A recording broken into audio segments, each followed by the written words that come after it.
제사장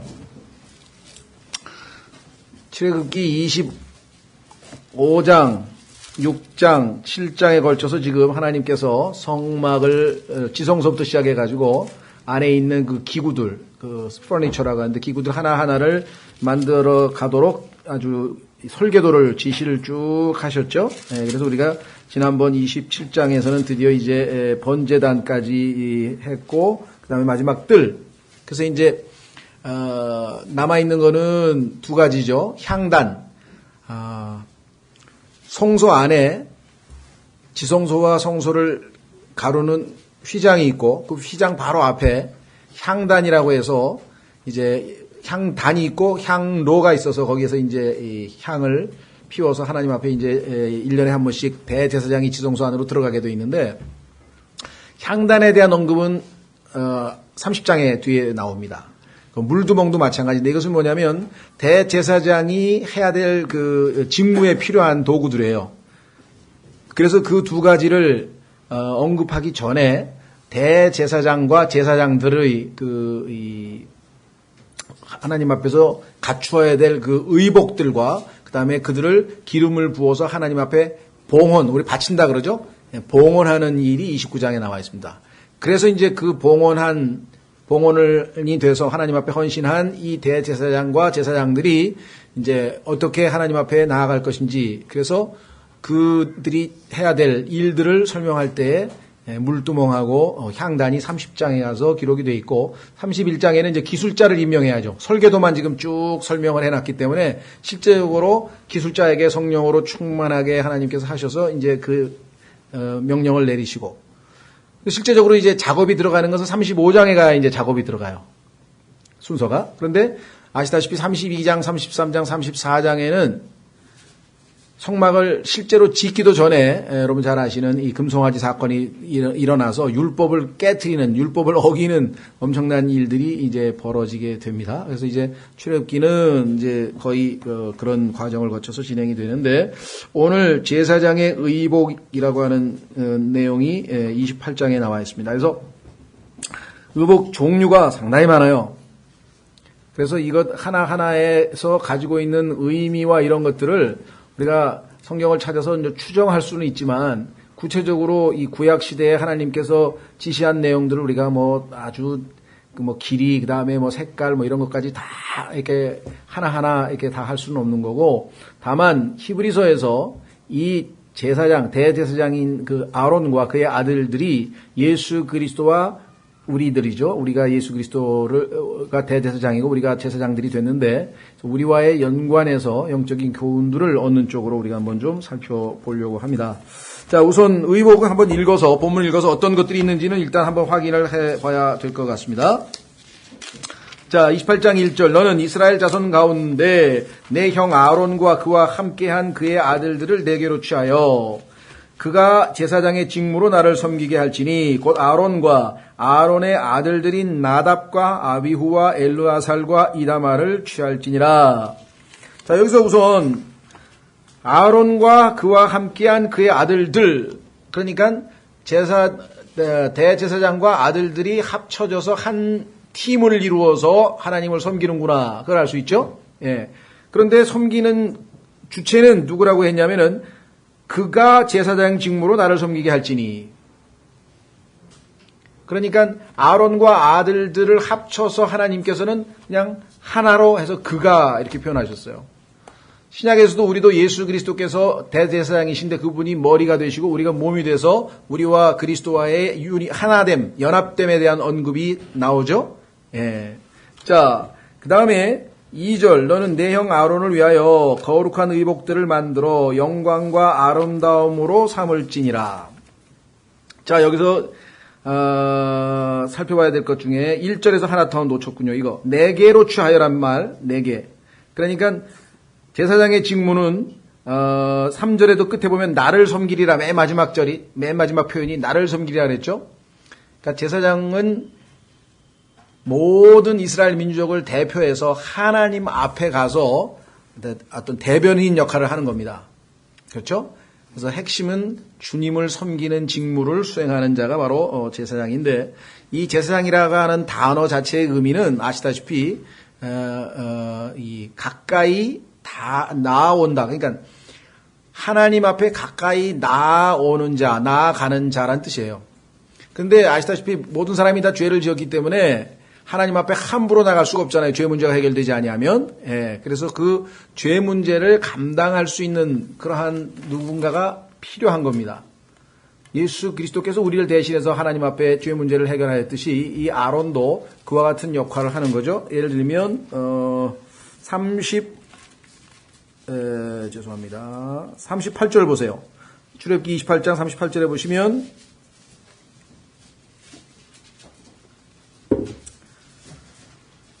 또 그 패를 아론의 이마에 두어 이스라엘의 자손들이 그들의 모든 거룩한 예물로 거룩하게 할 때 할 그 거룩한 것들에 대한 그다음에 뭐라 했습니까? 불법을 아론이 담당하게 할지니라. 모든 그렇죠?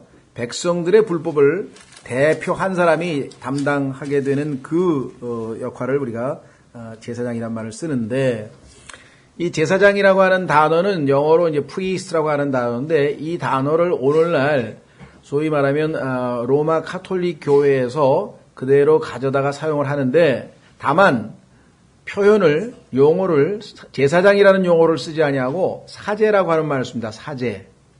아마 여러분들 아마 들어보셨는데 사제. 그런데 신약에서는 이 로마 카톨릭에서는 그 사제와 평신도는 엄격하게 구분되어 있거든요. 그런데 얼마나 정말 이 성경에 대해서 무지하냐면, 신약 성경에 따르면 예수 그리스도를 믿고 구원받은 모든 우리 하나님의 자녀들이 다 제사장이에요. 그러니까 다시 말해서 우리가 사제예요. 그렇죠? 근데 가톨릭 교회에서는 사제와 소위 말하는 이 평신도들을 구분을 해놓고 그 사제가 무슨 특별한 계급인 것처럼, 그러니까 구약에서 시행하고 있었던 그 제도를 그대로 가져다가 합니다.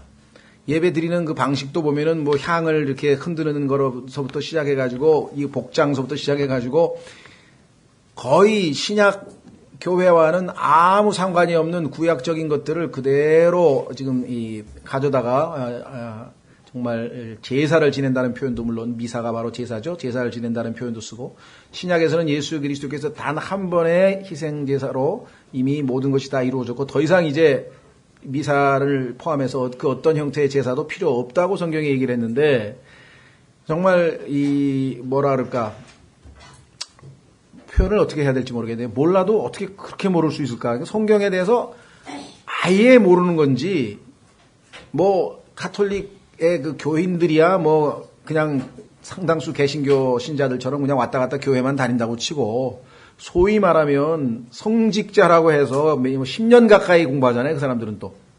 근데 도대체 뭐를 배우는 건지 정말 이해가 안 갈 정도로 성경에 대해서는 아주 무지몽매합니다. 처음부터 끝까지. 그래서 참, 뭐랄까, 당혹스러워요. 그러니까 기독교라고 하는 이름을 쓰는데 성경하고 정반대되는 일들을 아주 버젓이 하는 것들을 보면 이거 정말 아주 당혹스럽죠. 그래서 우리는 이 제사장이라는 말이 지금 잘못 도용되고 있는 것들, 또 성자도 마찬가지죠. 성인이라 그러면은 가톨릭에서는 대단하게 삶 속에서 아주 거룩한 어떤 무슨 삶을 살아서 아주 존경받는 어떤 특별한 지위에 올라가서 성인 무슨 인정하는 무슨 절차도 있고 뭐 심사도 있고, 거기서 교황이 뭐 선포를 하고 뭐 그다음에 그런 그 예식도 하고 미사도 드리고 막. 성경에 따르면 예수 그리스도를 믿는 순간 하나님께서 모든 하나님의 자녀를 예수님의 보배로운 피와 성령으로 거룩하게 구별해 놓으셔서 다 우리가 성자가 된 거예요. 우리 성인이 된 거예요. 이 세인트라고 하는 말은, 그래서 우리 그냥 성자, 성인이란 말을 안 쓰고 우리는 성도란 말을 쓰죠. 거룩한 물이라고 해서 이제 물이 도자를 써서 이제 쓰는데, 그러니까 과거에 우리가 그리스도인이 아닐 때에 일반 사람들이 알고 있는 성인, 뭐는 성자, 뭐 잔다르크가 뭐 성녀가 됐다든가 뭐 이런 개념하고 또 우리나라의 뭐 김대건 신부가 뭐 성인의 봉인 됐 그런 개념하고 성경을 읽어보니까 이게 영 엉뚱한 얘기를 하고 있는 것이에요. 그래서 정말 이 로마 카톨릭하고는 성경하고는 아주 뭐 정말 성경을 조금이라도 안다면 어떻게 그럴 수가 있을까 싶을 정도로 그렇다는 것. 특별히 이 제사장 제도에서는 뭐 아주 많이 빗나가 있다는 것을 기억하시면 좋겠고요. 자, 그 다음에 여기 거룩한 의복이란 말을 썼네요. 성경에 보니까 하나님께서 모세에게 내가 선 곳은 거룩한 땅이라 이런 말을 했고, 그 다음에 출애굽기 12장에서는 거룩한 집회란 말을 썼어요. 하나님 앞에. 거룩이라고 하는 것은 늘 말씀드립니다마는 하나님만을 위하여 따로 떼어놓는 겁니다. 특별히. 그래서 그건 아무도 손 못 대는 그런 거잖아요. 그러니까 여기 나와 있는 그 거룩한 의복이라고 하는 것도 하나님을 섬기기 위해서 따로 구분해 놓은, 그 아무나 함부로 손댈 수 없는 그러한 옷을 의미하겠죠. 그래서 이 하나님을 우리가 스스로를 소개할 때, 그분을 소개할 때 제일 하나님의 속성 가운데 가장 중요하고 핵심적인 속성은 거룩하신 거예요. 하나님은 전무유무하게 오직 유일하신 단 한 분이시고 그분하고는 다른 모든 것과는 달라요. 구분된다 이거 말이에요. 그죠? 예. 그래서 하나님을 표현할 때, 자, 그 출애굽기 15장 11절로 가보십시오. 출애굽기 15장 11절에 가면은 모세가 이제 구원받은, 출애굽해서 구속받은 이스라엘 백성들과 함께 하나님을 찬양하는 찬송을 부르는데 그 노래의 가사 가운데 이와 같은 내용이 나옵니다. 출애굽기 15장 11절. 오 주여, 신들 가운데 주와 같으신 이가 누구니까? 하나님 같은 신은 아무도 없다는 거죠. 유일하게 딱 한 분만. 그래서 뭐라고 표현하냐면 주와 같이 거룩함 속에서 영화로우시고 찬양 속에서 두려우시며 이적들을 행하시는 이가 누구니까? 이사야서에도 보면요, 하나님께서 우리 하나님을, 여호와 하나님을 누구와 비교하랴, 어떤 신하고 비교하랴, 그런 얘기가 반복해서 나오는 것이죠. 하나님만이 유일하게 다른 모든 존재와 구분되어진 그러한 거룩하신 분이시다. 그래서 그분을 섬기기 위해서는 특별한 옷을 입어야 되는데 그것을 거룩한 의복이라고 28장 2절에 이야기를 했습니다. 자, 그 다음에 영광과 아름다움으로 삼을지니라. 그 옷을 입는 이유는 누가 보든지 영광스럽게 보이고 그 다음에 아름답게 보이려고 하는데요. 이 예수 그리스도께서도 아주 그 아름다운 옷을 입고 계신 모습이 성경 몇 군데에 등장합니다. 두 군데만 한번 찾아보죠. 시편 45편으로 가시면 시편 45편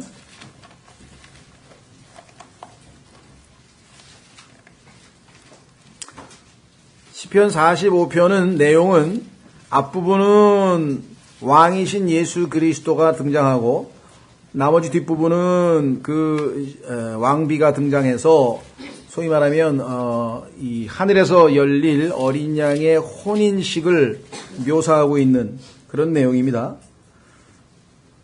시편 45편 보면 타이틀에 사랑의 노래라는 게 붙어 있어요. 고라의 아들들을 위해 소사님에 맞추어 악장에게 해준 마시기라면서 사랑의 노래란 표현이 나오죠. 자, 여기 보시면은요. 내 마음이 좋은 일을 부리라. 내가 왕에 관하여 지은 것을 말하니 내 혀는 능숙한 문장과 펜이로다. 왕은 사람들의 자녀들보다 더욱 아름다우시니. 여기 아름다움이란 말이 나왔죠. 그 다음에 3절에 가면 오 지극히 능하시니요 왕의 검을 넓적다리에 차시고 왕의 영광과 위엄을 두루소서. 여기 영광이 등장하죠. 영광과 아름다움은 항상 하나님이신 예수 그리스도를 표현할 때 등장하는 것입니다. 그래서 이 옷은 영광과 아름다움을 위해서, 그 옷을 입는 모습이 영광스럽고 아름답게 보이도록 하기 위해서 하나님께서 입히신 거죠. 예수 그리스도와 직접적인 연관이 있는. 뿐만 아니라 예수님은 빛으로 옷을 입었다라고 하는 표현이 시편 104편 2절에 나오는데 한번 나중에 참조하시면 좋을 것 같아요. 예. 자,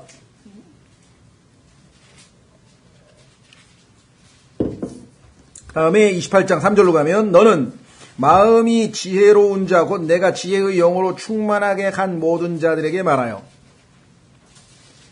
마음이 지혜로운 자는 원래부터 지혜로운 게 아니라 하나님께서 여기 나와 있는 것처럼 지혜의 영으로 충만하게 하면 마음이 지혜로운 자가 되는 겁니다. 그래서 사도 바울도 에베소서 3장에서 기도할 때 뭐라고 얘기합니까?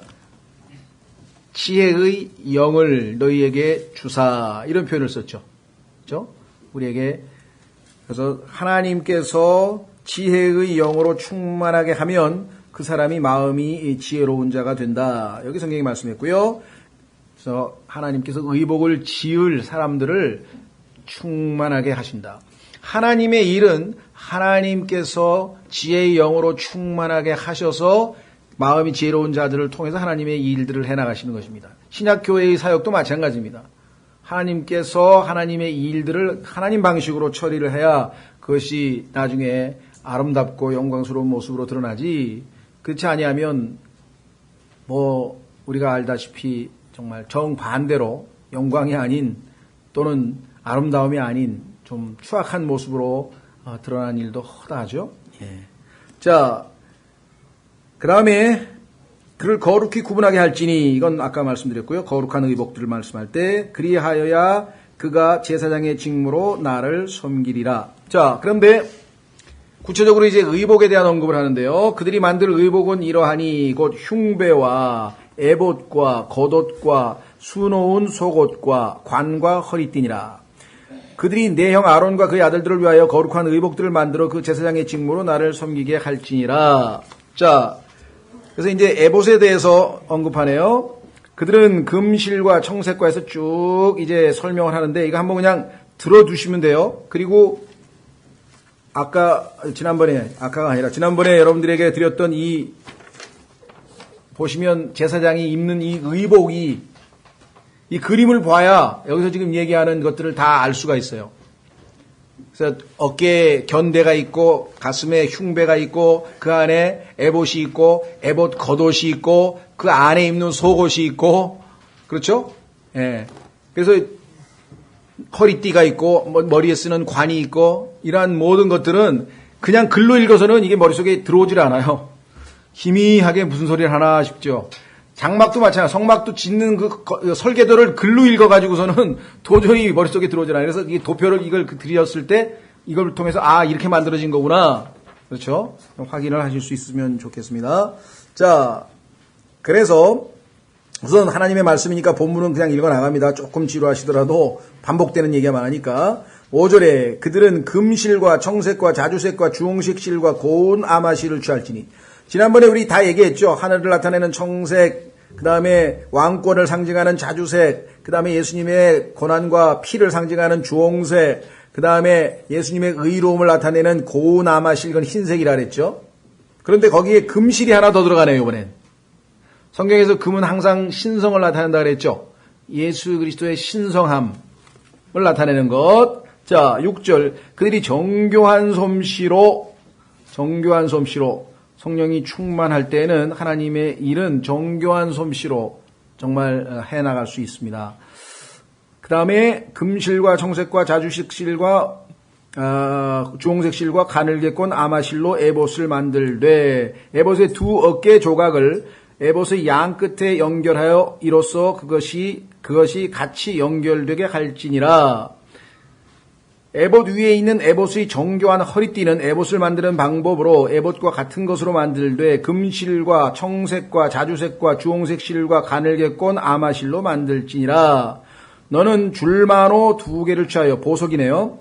그것들 위에 이스라엘 자손들의 이름들을 새기되 그들이 태어난 순서대로 그들의 6 이름을 한 보석에 새기고 나머지 다른 6 이름은 다른 보석에 새기며, 보석에 새기는 자가 도장을 새긴 것 같이 너는 이스라엘 자손들의 이름들을 그 2 보석에 새겨 그것들을 금으로 만든 장식 핀들에 물리고 그 2 보석을 에봇의 2 어깨에 붙여 이스라엘의 자손을 위한 기념 보석이 되게 하되, 양 어깨에다가 6개씩 이스라엘 지파를 12로 나눠서 12를 2로 나눠서 양쪽에 6개의 보석을 박았는데 그것은 출생 순서대로 해서 쭉 박으라. 그래서 어떻게 하냐?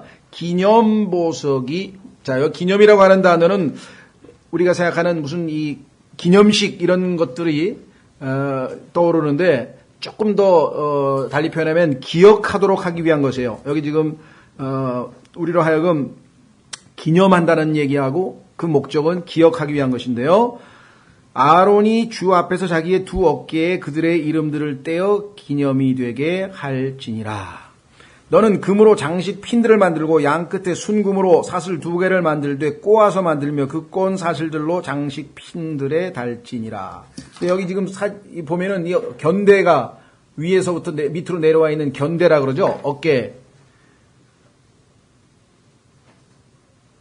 그래서 성경에 보면은 이 어깨라고 하는 것은 양쪽에 보석이 달려 있고 그다음에 이제 흉배를 보면 이제 가슴에도 이제 보석이 달려 있는데 이 보석의 이름과 그다음에 보석의 배열 순서 이게 가슴에 붙이는 거하고 어깨에 붙이는 거하고 달라요. 근데 왜 다르는지는 몰라. 그다음에 그 계시록에 나와 있는 그 12 새 예루살렘에서 언급된 보석과 이 보석들과 또 무슨 연관이 있는지 뭐 이것들에 대한 연구는 상당히 있어요. 그런데 이게 답이 없어요. 다 추정이기 때문에. 그래서 심지어는 요즘에 얘기하는 점성술과도 연관을 지어서 막 얘기가 되고 그러기 때문에 우리가 정말 이 땅에 우리가 살면서 하나님께서 언젠가 정확하게 이것을 설명해 주실는지는 모르지만 지금까지 우리가 이걸 정확하게 풀 수는 없습니다. 답을 얻을 수는 없어요. 뭔가 의미는 있을 텐데 왜 하나님께서는 보석을 그렇게 열거하시고 그 보석의 그 순서도 또 다르게 배치하시고 그러니까 상황 문맥마다가 조금씩 달라요. 지파의 이름도 성경에 보면 다르죠. 어떨 때는 이 지파가 계시록에 나와 있는 지파하고 창세기에 나와 있는 지파하고 다르고 다 이름이 중간에 2명씩 빠지고 들어가고 막 이러거든요. 족보도 마찬가지예요. 그래서 여기에 대해서는 아마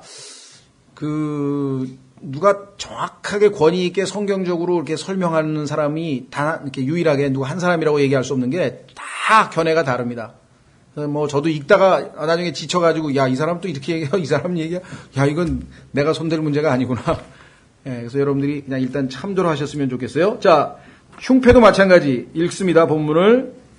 너는 판결의 흉패. 자, 핵심적인 거는 기억하세요. 기념보석이다. 기념이 되기 위한 것이다. 그러니까 어깨에다가 하나님께서 이스라엘 백성들을 기억하기 위해서 기념으로 달았다.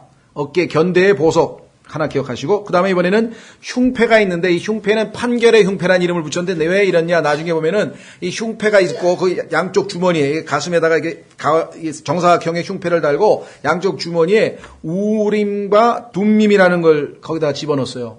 그런데 이것이 하나님께서 뭔가 판결을 내릴 때 사용하시는 방법이야. 그래서 지금 그렇게 판결의 흉패라는 이름을 붙였어요. 정교한 솜씨로 만들되 에봇을 만드는 방법대로 그것을 만들고 실이 6가지 똑같죠. 금실과 청색과 자주색과 주홍색 실과 가느개 꼰 아마실로 만들며. 여러분 생각 어떠세요? 하나님께서 한번 언급하시면 그냥 위에서 언급한 실로 만들고 이렇게는 안 될까? 성경 그게 안 되더라고요. 어떻게 똑같은 걸 이렇게 반복을 많이 하시는지. 그렇죠? 왜 그럴까요? 뭐 하나님은 아시겠지만 추정을 해보면 하나님께서는 하여간 뭔가 이걸 중요하다고 생각하시는 것 같아. 그래서 아주 우리가 생각할 때는 왜 그렇게 똑같은 걸 이렇게 반복을 하시지? 우리는 그냥 이하동문 그러잖아요. 그렇죠? 뭐 상을 줄 때도 누가 한 장만 딱 대표로 읽고 그다음에 나머지는 이하동문 그런데 하나님이 이하동문이란 말 안 쓰시는 것 같아. 반복해서. 왜냐? 잊지 않도록 하기 위해서 그래요. 반복. 자, 한번 확인해 보겠습니다. 베드로 후서에도 보면은요, 하나님께서 베드로를 통해서 또 생각나게 해주려고. 왜 그런 줄 아세요? 우리가 너무나 쉽게 하나님의 은혜도 잊어버리고, 하나님의 능력도 잊어버리고, 하나님에 관한 것들을 쉽게 잊어버리기 때문에 성경에 보면 기억하라고 하는 표현이 이렇게 자주 나와요. 여러분들 에베소 교회라고 하는 첫 번째 교회가 주님을 위해서 뜨겁게 아주 잘 나가다가 중간에 세상 첫사랑을 잃어버리고 아주 형식적인 그런 종교적인 형태만 남았을 때 주님께서 첫 번째 한 게 뭐냐면은 기억하라 그러죠. 처음 행위를 네가 처음에 얼마나 나를 뜨겁게 사랑했는지 기억하고 회개하라. 기억하고 회개하라. 이게 주님께서 우리에게 자주 요구하는 것이에요. 왜?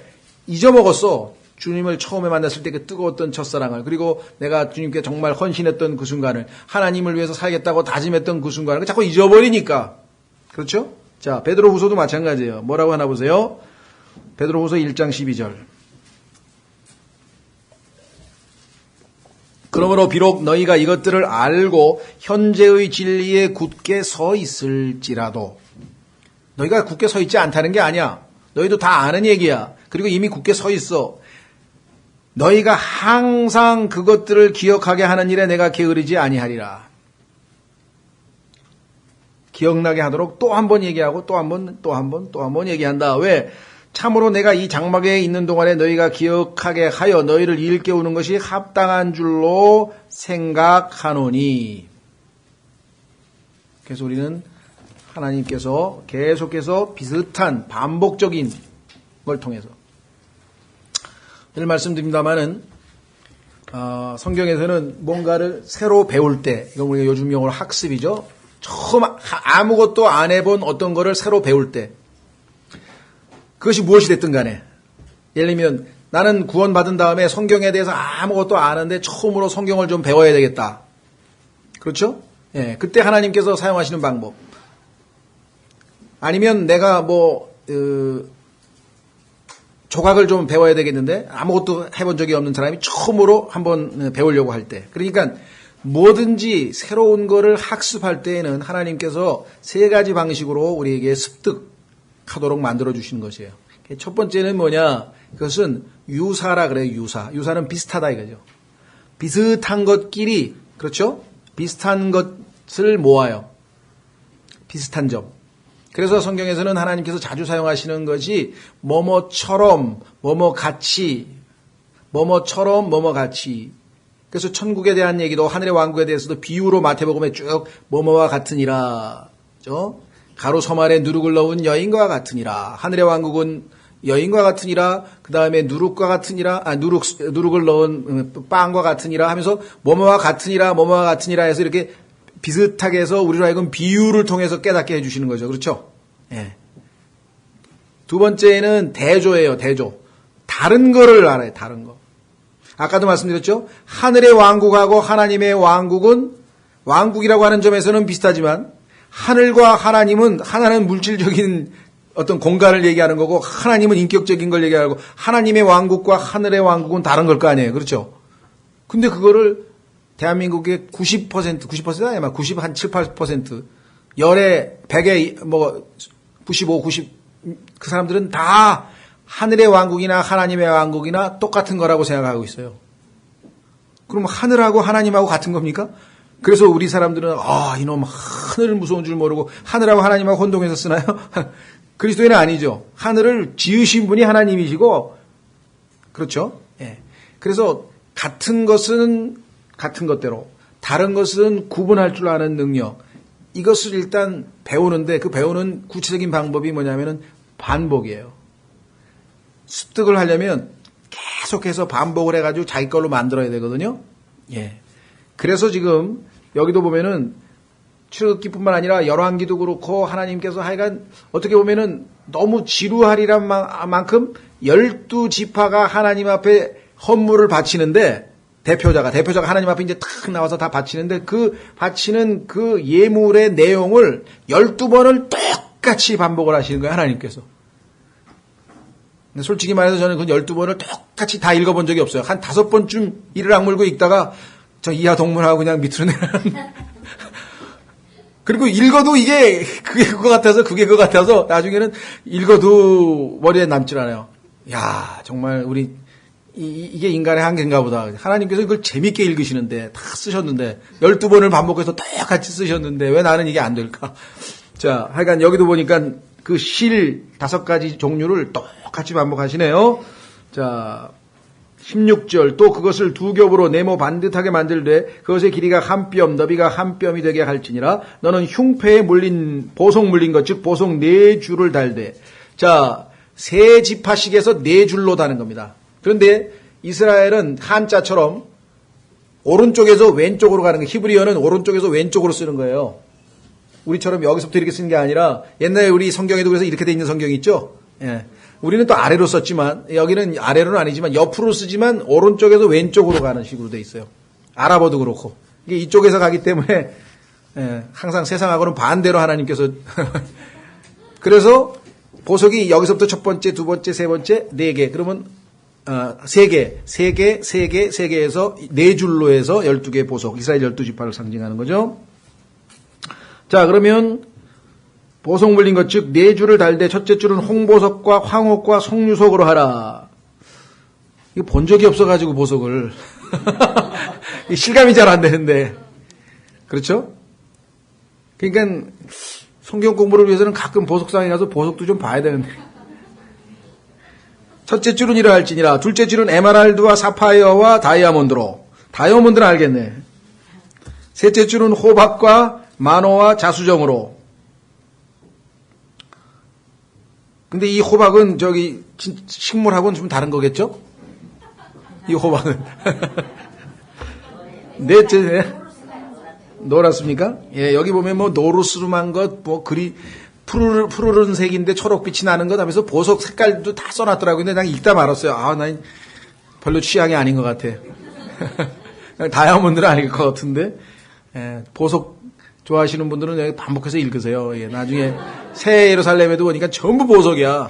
예, 보석. 그런데 성경에 보면은 하나님의 말씀 속에 담겨져 있는 보석, 진짜 보석은 누군지 아세요? 우리를 돌이잖아요, 돌. 돌 아시죠? 석탄도 돌이잖아요, 그죠? 돌. 돌에다가 어마어마하게 큰 압력을 가해가지고 오랫동안, 그러니까 석탄이 10만 년 동안, 예를 들면 잘 모르지만 엄청난 고열의 압력을 받으면 다이아몬드로 바뀌는 거야. 그러니까 화학 성분은 똑같아. 그냥 다만 열과 압력에 의해서. 그러니까 우리도 돌이잖아요. 원래 흙이었죠? 예, 흙이었는데 예수님을 믿고 라이블리 스톤이 됐어요. 참 대단한 거예요. 흙이었다가 더스트, 이 먼지였던 자들이 이제 우리가 활력 있는 라이블리 스톤이 됐는데 여기에다가 하나님 예수님께서 고난과 열과 압력을 계속 가면 나중에 우리가 변화되어서 예수 그리스도와 같은 보석이 된다는 거예요. 이 성령의 역사로 보석이 되는 거예요. 예? 반짝반짝 빛나는. 자, 넷째 줄은 녹주석과 줄만호와 벽옥으로 하고 그것들의 틀에 넣고 금으로 물릴지니라. 요건 좀 알겠어요, 그죠? 그 자매님들 보석 거기 보면은 밑에 이렇게 딱 물린 게 금이잖아요, 그렇죠? 그런 방식으로 물리는가 봐요. 또 그 보석들은 이스라엘 자손들의 이름들 곧 그들의 이름들에 따라 12개며 도장을 새긴 것 같이 만들지니 곧 그것들이 각각 12지파에 따라 각각의 이름을 지니게 할지니라. 너는 흉패 위에 순금으로 꼬은 것의 끝에 사슬들을 만들고, 여기 보면 사슬들이 아마 보일 텐데요.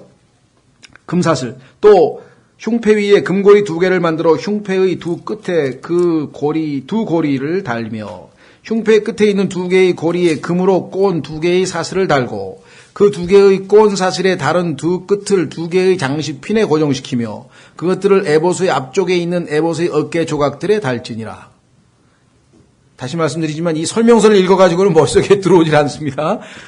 26절 너는 금고리 2개를 만들어 에봇의 안쪽에 있는 흉패의 가장자리에 흉패의 두 끝에 달고 또 다른 금고리 2개를 만들어 에봇의 앞쪽으로 에봇 밑의 양쪽에 달되 그것의 다른 연결 부위의 맞은편 곧 정교하게 짠 에봇의 허리띠 위에 달며 인내를 가지고 읽으세요. 28절 청색끈과 함께 흉패의 고리들과 에봇의 고리들을 써서 흉패를 묶어 그것이 정교하게 짠 에봇의 허리띠에 위에 있게 하고 흉패가 에봇에서 떨어지지 않게 할지니라. 이렇게 되니까요, 설명서마다 에봇을 조끼라고 하는 사람이 있고 허리까지 내려왔다는 사람이 있고 저 밑에까지 내려왔다는 사람이 있고 이걸만 읽어가지고서는 정확하게 하나로 답을 할 수가 없어. 그 주석서에 보면은 이것은 조끼와 같은 것입니다. 이렇게 나는 이제 맞는 건 줄 알고 그러면 이게 조끼인가 보다.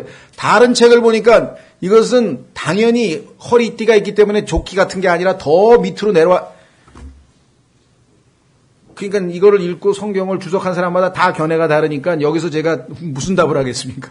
그러니까 그림을 보시는 게 제일 좋고, 그림도 조금씩 또 다 달라요. 그렇죠? 이 관도, 이 머리에 쓰는 관도, 뭐 터번이라는 사람도 있고, 뭐 하여간 하나님께서 우리에게 정확하게 흉내내서 이런 건 만들어가지고 쓸데없는 짓 하지 말라 그러신 것 같아요. 이때는 모세나 이런 사람들은 정확하게 다 만들었겠죠? 자, 중요한 거는 29절입니다. 아론이 성소에 들어갈 때에 자기 가슴에 놓인 판결의 흉패에 이스라엘 자손들의 이름들을 지니고 들어가 주 앞에서 항상 기념으로 삼을지니라. 이것도 기념이구나. 자, 그러면은 가슴과 어깨, 하나님께서는 이스라엘 12지파를 마음에 새기시고 어깨 위에 놓으시고, 그렇죠? 여러분들 어깨 하면 성경에서 뭐가 생각이 납니까? 어깨. 예. 세상 사람들은 뭐라 그러죠? 조폭 같은 사람이 어깨라 그러죠? 저 어깨 뭐 그런 말 쓰잖아요. 그죠? 예. 힘을 상징하는데 성경에 보니까 그 잃어버렸던 양을 찾아서 어깨 위에 둘러매고 오는 것 혹시 여러분들 기억나세요? 어깨 위에 둘러매고 온다고 기억나세요? 누가복음 15장에. 예. 더 어깨 하면 떠오르는 게 있어야 되는데 예수님과 연관지어서 어깨.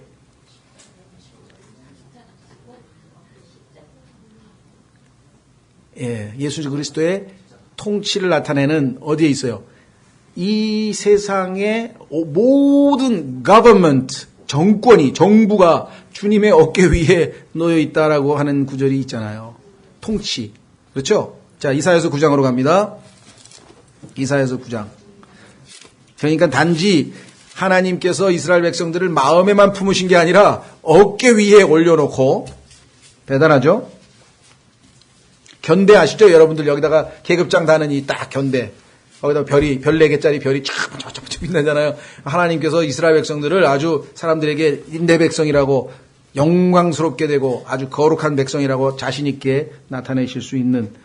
자, 이사야서 9장에 보시면은요, 예수 그리스도와 관련지어서 이렇게 기록되어 있습니다.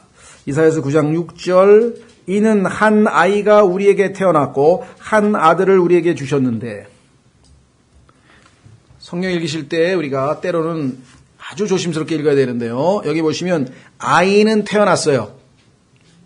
아이는. 그런데 아들은 태어났단 말이 없어요. 아들은 주셨어요. 왜? 아들은 영원 전부터 아들이시기 때문에 태어날 이유가 없죠. 아들이 왜 태어나요? 영원 전부터 하나님이신데, 영원 전부터 아버지와 아들과 성령으로 계셨는데 아들을 왜 태어나겠어요? 그렇죠? 그러나 그 아드님께서 인간의 몸을 입고 갓난아기로 태어나셨잖아. 그러니까 아들은, 갓난아기는 태어난 거죠. 무슨 말이 이해가 되셨어요?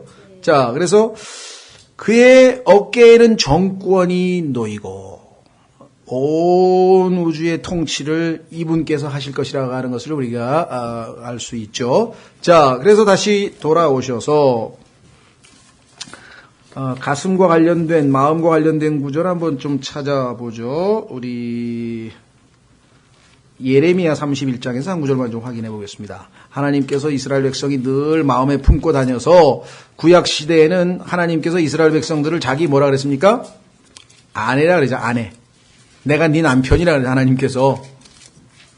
신약께서도 예수 그리스도께서도 우리를 자신의 신부라고 하시잖아요. 그렇죠? 예.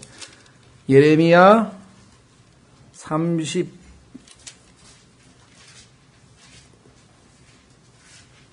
33절. 예레미야 31장 33절. 그러나 내가 이스라엘의 집과 맺을 언약은 이것이니 곧 그날들 이후에 내가 내 법을 그들의 속 중심부에 두고 그들의 마음 속에 그것을 기록하여 나는 그들의 하나님이 되고 그들은 내 백성이 되리라. 주가 말하노라. 항상 하나님의 마음에는 이스라엘이 들어 있습니다.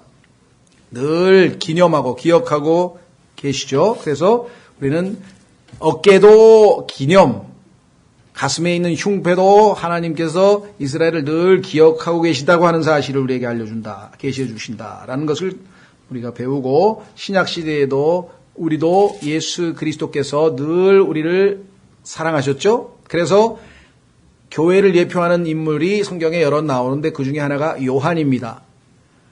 요한은 그 이름 자체가 사랑받는 자란 뜻이에요. 그렇죠? 그래서 예수 그리스도에게 가장 사랑받는 요한이기 때문에 요한복음을 기록한 요한은 자기 이름을 성경에서 밝히지 아니하고 항상 그 사랑하시던 자가 하면서 그 자기 이름을 그렇게 밝혔죠. 예. 그런데 그 요한은 얼마만큼 예수님하고 가까웠냐면 예수 그리스도의 품에 기대어서 식사를 할 정도로 예수님, 근데 품은 가슴은 항상 뭐예요? 사랑을 나타내는 거잖아요. 그렇죠? 예. 자, 그래서 요한의 이름이 바로 사랑받는 자고 그 요한은 계시록 4장에서 교회를 예표해서 휴거돼서 교회의 휴거를 예표하는 인물로 요한계시록 4장에 나옵니다. 여러분 아시다시피 우리가 이 예수님의 제자들이 12이 있으면 그 12이 있는데 그 중에서 요한과 야고보와 베드로 세 사람은 중요한 일이 있을 때 예수님이 데리고 다니셨죠. 그런데 그 중에서 요한은 더 예수님에게 사랑을 받은 자로 성경에 나오는 것이죠. 자, 다시 돌아오면 30절. 너는 우림과 둠밈을 판결의 흉패 안에 넣어 아론이 주 앞에 들어갈 때 그의 가슴 위에 그것들이 있게 할지니라. 또 아론은 주 앞에서 이스라엘의 자손들에 대한 판결을 항상 자기 가슴 위에 둘지니라. 30절을 두고 엄청난 추측이 이제 가해집니다. 왜? 우림과 둠밈이라고 하는 게 뭘까? 첫 번째 단어의 의미는 빛들이란 뜻이에요. 우림은 빛, lights, 빛들 복수로. 그 다음에 둠밈은 완전함. 빛들과 완전함이라고 하는 그 의미가 이 두 단어에 들어있는데 구체적으로 이게 뭐냐? 아무도 모른다 이게. 만들라는 얘기가 없어. 그러면 그냥 누라니 하나님이 만들어주셨나? 거기서부터 추측이 가능해요. 그죠? 이거는 사람이 만든 게 아닐 것이다. 만들라는 얘기가 없이 그냥 했으니까.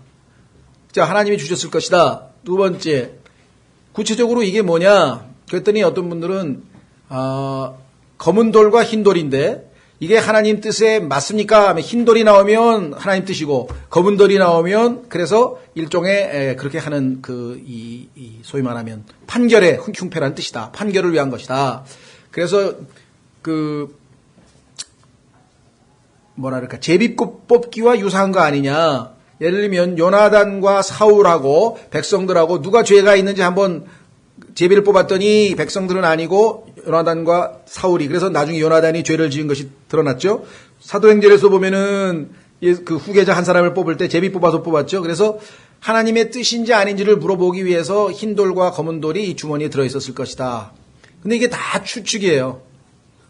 그러니까 모른다가 정답이에요. 모른다가 정답이고 심지어는 또 어떻게 추측하냐면요. 이제 이 추측한 사람들은 이제 뭐 상당히 그래도 학자 중에 유명한 사람들이 이제 추측을 했고, 그런데 성경에 보면은 다윗이 에봇을 가져와라 하면서 하나님 적들이 쳐들어왔는데 우리가 뒤쫓아서 추격을 할까요 말까요? 그랬더니 추적하라 다 뺏어오리라 하면서 또 하나님께서, 그러니까 예스 노만 답변하신 게 아니라 구체적으로 말씀하시는 경우도 있거든요. 그렇죠? 그러니까 단순히 예수노만 했다는 것도 이건 성경적으로 봤을 땐 답이 아니에요. 그래도 또 유대인들 중에는 어떤 추측을 하냐면요.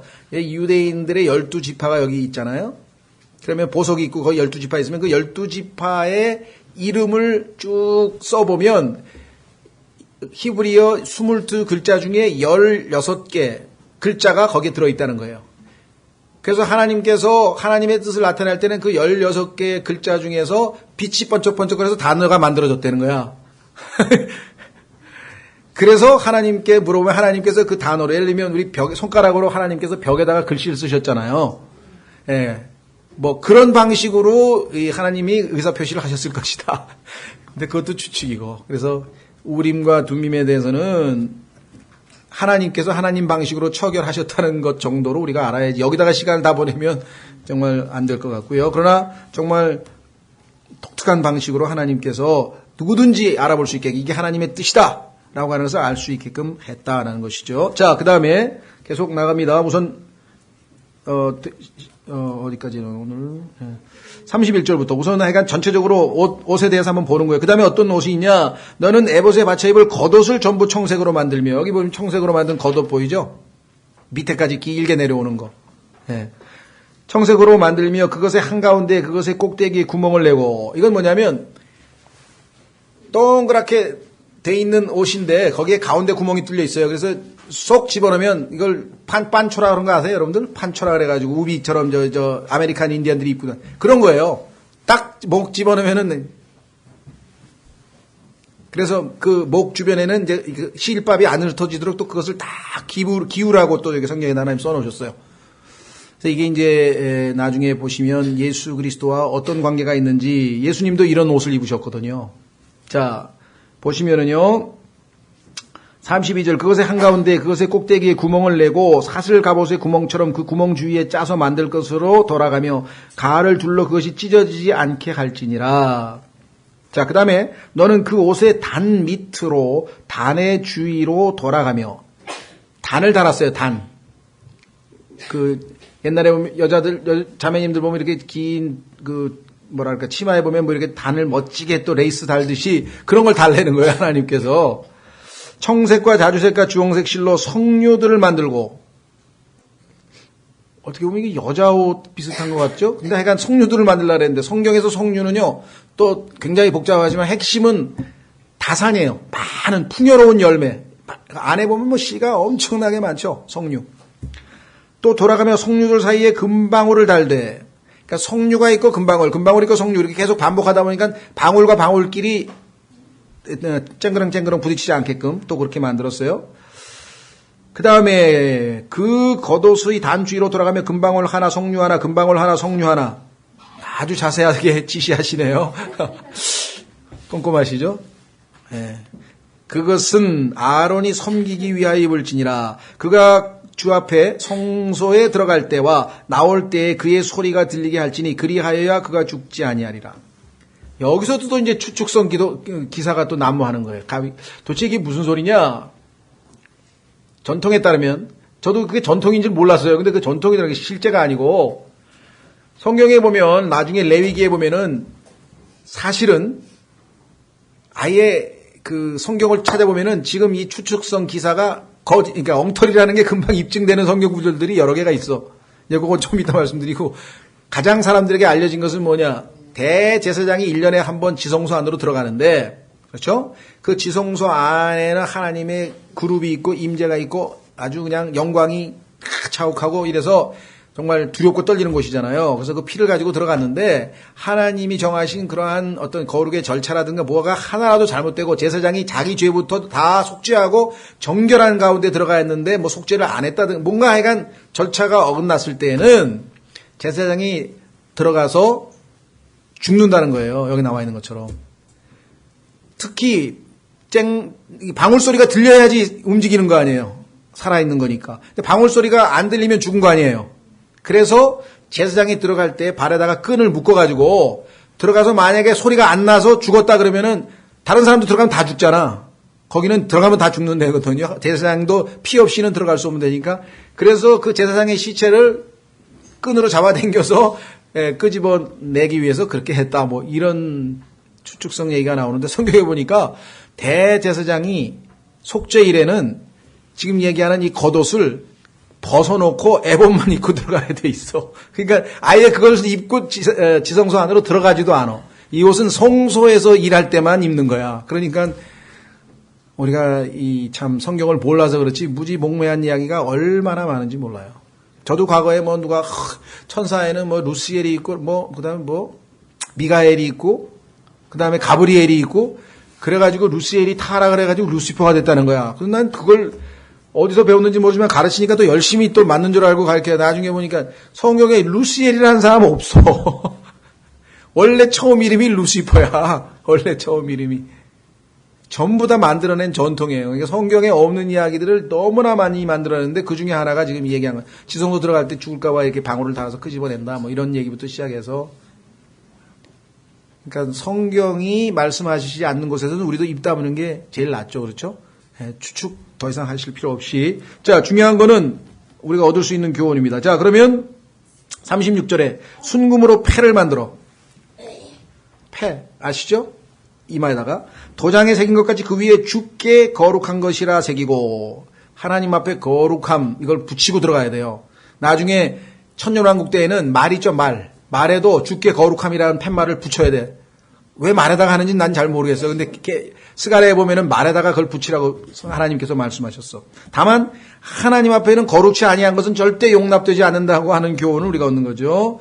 37절 그 패를 청색띠 위에 놓아 그것이 관 위에 있게 하되 관의 맨 앞에 있게 할지니라.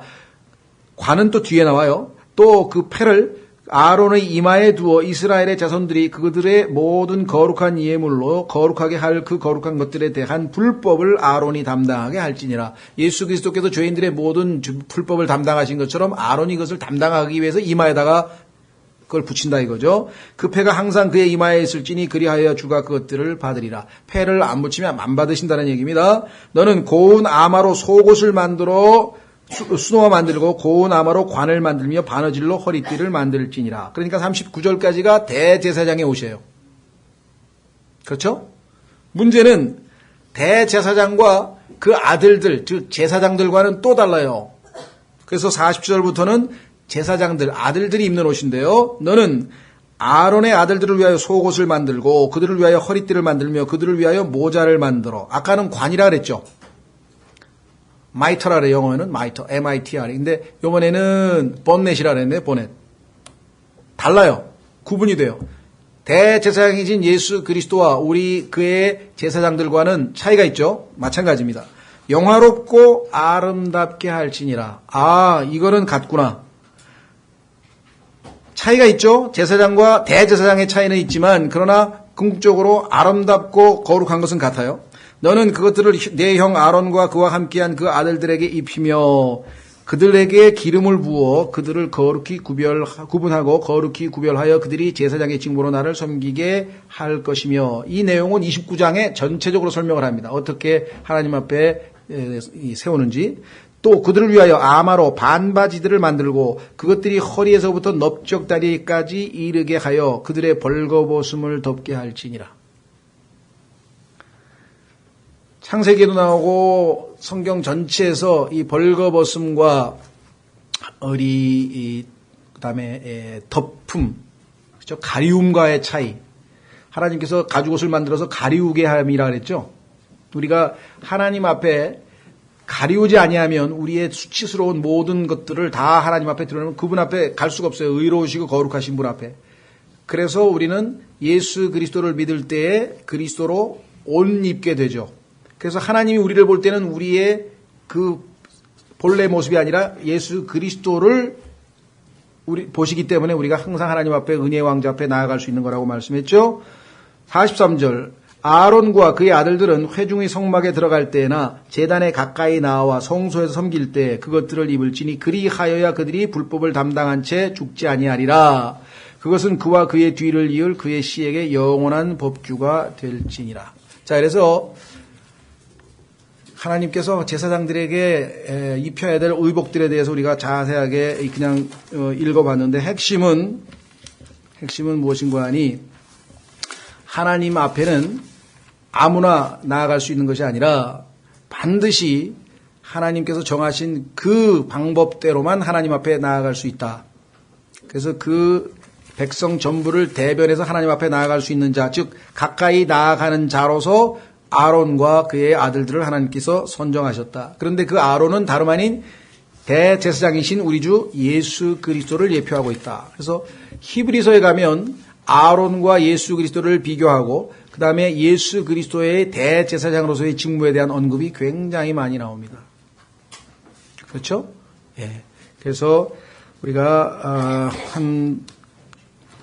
오늘은 히브리서에서 대제사장이신 예수 그리스도 관련 구절 몇 구절만 찾고 마치죠. 다음 시간에 이제 제사장의 구체적인 직무에 대해서 어떻게 무슨 제사를 하나님 앞에 드려야 되고 뭘 바쳐야 되고 이런 거는 29장에서 이제 좀 더 자세히 설명할 때 히브리서와 비교하면서 찾으면서 한번 확인해 보겠습니다. 그리고 우리도 제사장으로서의 그 영적인 희생물을 하나님 앞에 드리는데 우리는 매일매일의 삶에서 제사장으로서의 우리의 삶은 하나님 앞에 무엇을 영적인 희생물로 바쳐야 될지도 한번 다음 시간에 공부를 해보죠. 실제적으로 영적인 적용은 다음 시간에 이제 집중적으로 우리가 좀 살펴보겠습니다.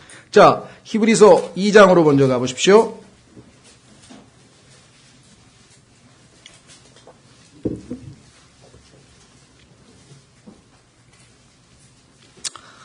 히브리서 2장에 보면은요, 예수 그리스도께서 대제사장이 됐다는 표현이 어디서 나오냐면요, 우선은 14절부터.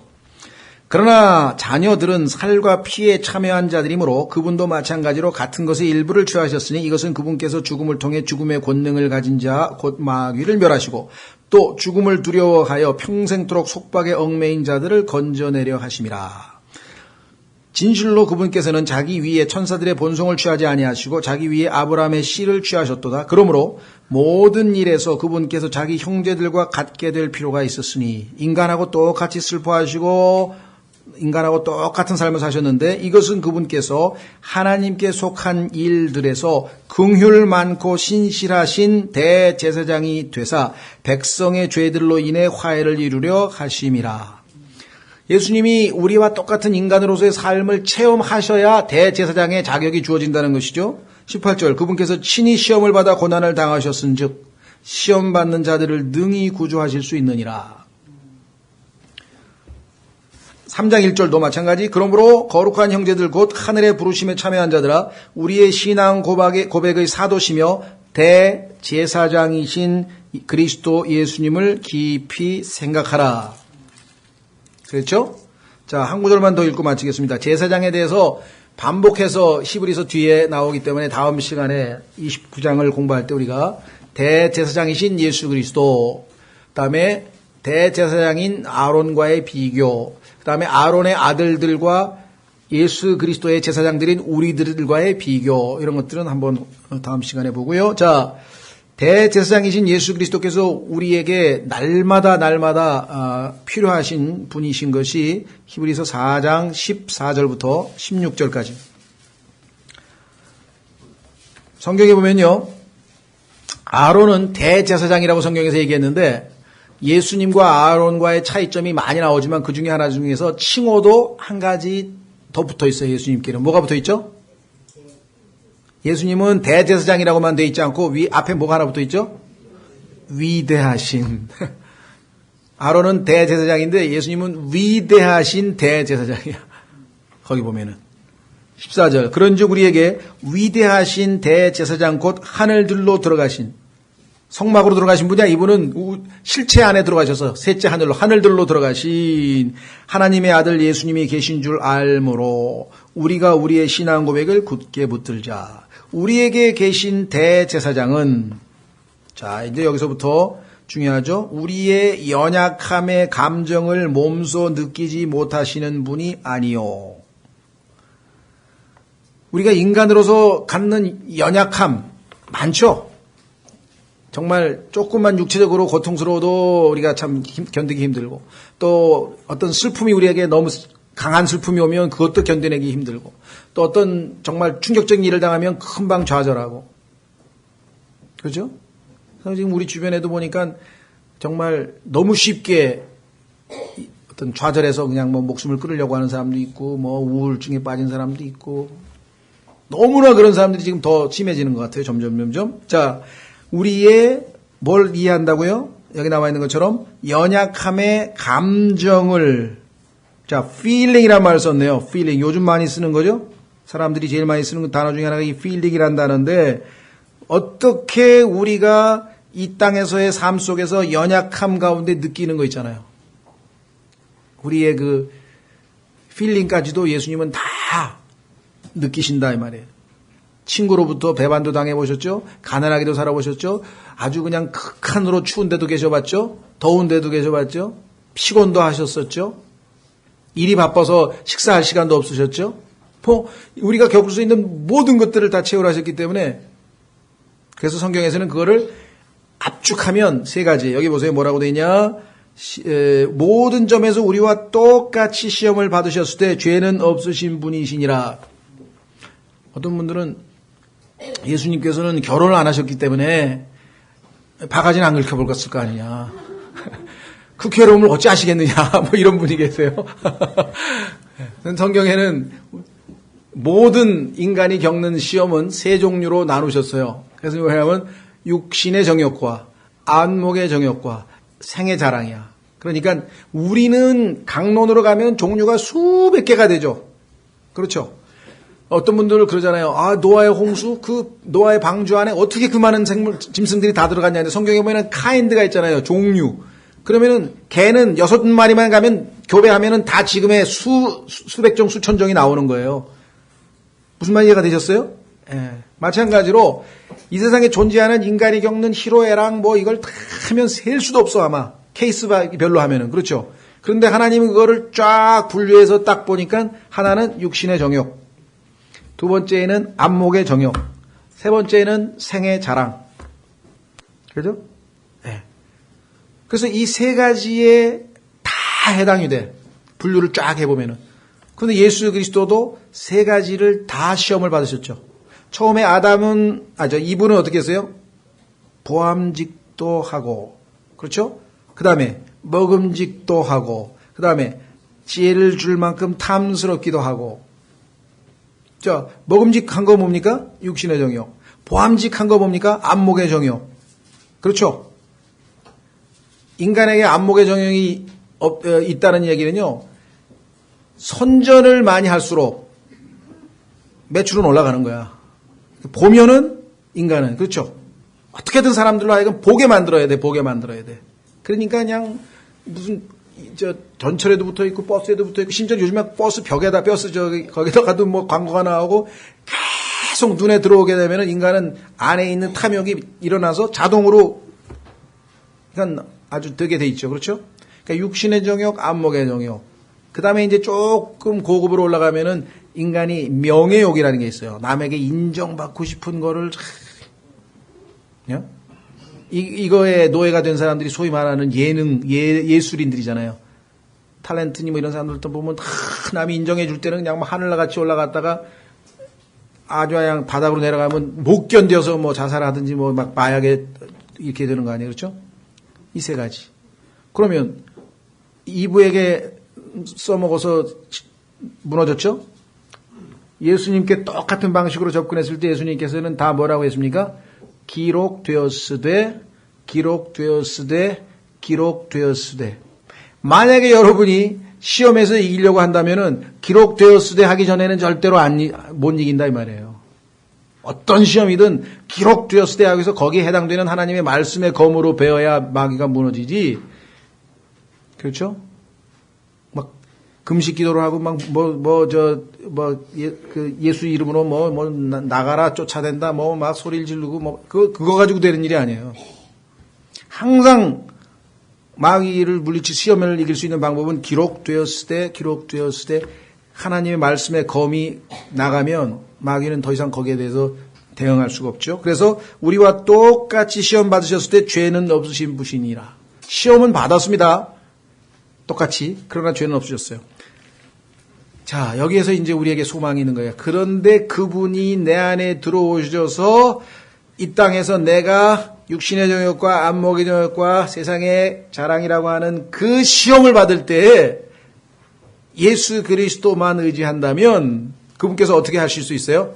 기록되었으되 하고 마태복음 4장과 누가복음 4장에서 마귀를 단호하게 물리쳤듯이 우리의 삶 속에도 우리가 시험에 걸리지 않냐고 이길 수 있다는 거죠.